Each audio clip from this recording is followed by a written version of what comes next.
సురేఖ, అత్తయ్య ఏం చేస్తున్నావు అమ్మా? చపాతీ చేస్తున్నా. మేము చపాతీ తెచ్చేసరికి నాకు కొంచెం అన్నం తింటాంలే కానీ చపాతీ తెచ్చేసరికి లేట్ అయిద్దేమో నాన్న.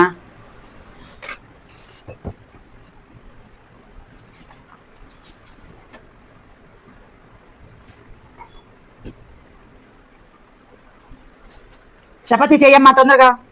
సరే అత్తయ్య.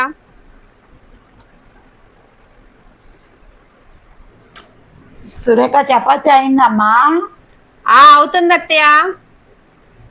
తొందరగా అమ్మా. సరే. నేను వేసుకుంటా. ఆగండి నేను వేసుకుంటా. ఏంది పట్టుకుపోతున్నావు? ఒకటి చాలు కదా. ఒకటేంది, చపాతీలు 2 తినమన్నాడు కదా.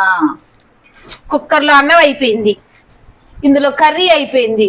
ఇంకా మీరు డైటింగ్ ఎక్కడ చేస్తున్నారు? అంటే మళ్ళీ 2 చపాతీలు కావాలంటే కూర గిన్నె మొత్తం పెట్టేసుకున్నారు. నువ్వు చపాతీ తీసుకురావడానికి లేట్ అయిందని అన్నం తిన్నానమ్మా.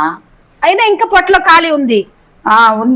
ఉందిలే, ఉంచు. చపాతీ లేడు, ఉంచు. వామ్మో, నా పిల్లలు మా ఆయన ఏం తినాలి మొత్తం ఏలాగి కొంచెం పిండి కలుపుకోమ్మా. ఏం పోయింది, నేను డైటింగ్ లో ఉన్నా కదా. డైటింగ్ లో అంటే ఒక చపాతి తిని చిన్న గ్లాస్ మజ్జిగ తాగి ఆపేయాలి అత్తయ్య. రైస్ కుక్కర్ అంత అన్నం తిని ఇంత ఫ్రై చేసుకొని మళ్ళీ చపాతీలు తింటే దాన్ని డైటింగ్. చపాతీలు తేడం లేట్ అయిందని అన్నం తిన్నా. చపాతీలు చేయడానికి లేట్ అయింది నా తప్పు అంటారా? అది వెళ్ళు. ఇంకా చేయలేక వస్తున్నా అమ్మా.